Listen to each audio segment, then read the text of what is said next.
從事演藝界要講命水，冇幾多個謝賢、林鳳、劉德華、鐘楚紅出道之後紅到都唔知點，但係都有啲人憑一個角色或者一首歌，大家就會成世都記得佢。OK， 我哋一鋪過，全部買晒落去，快跌，好快啲要跌啦！大時代嘅丁蟹鄭少秋。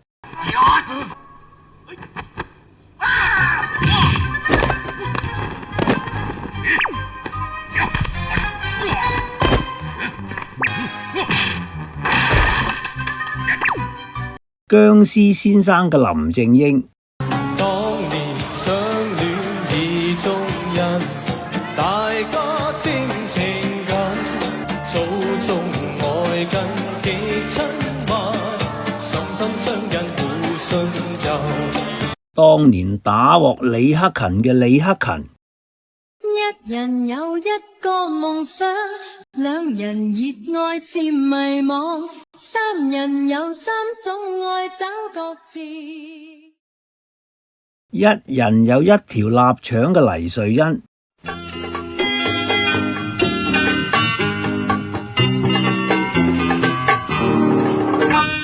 仲有1966年參演《一水隔天涯》嘅苗金鳳。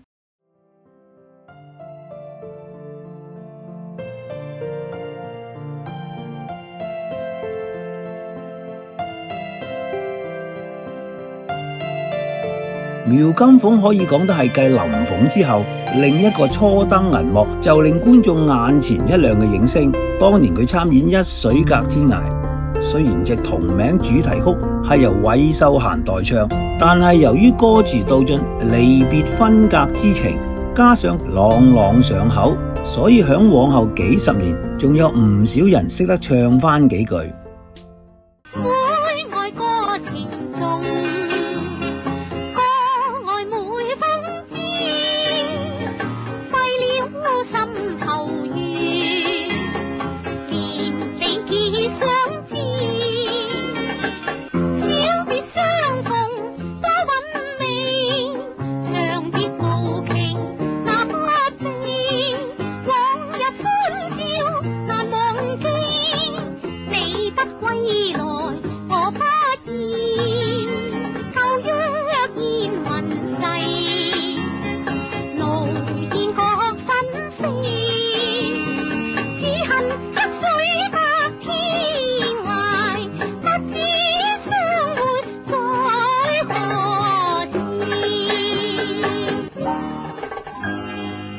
話講返轉頭，其實苗金鳳俾人記得唔淨只得嗰首《一水隔天涯》，仲有就係佢個 Omega 頭。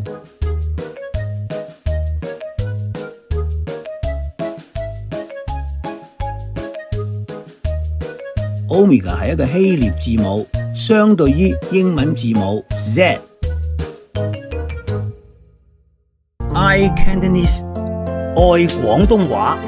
粵語保育及傳承。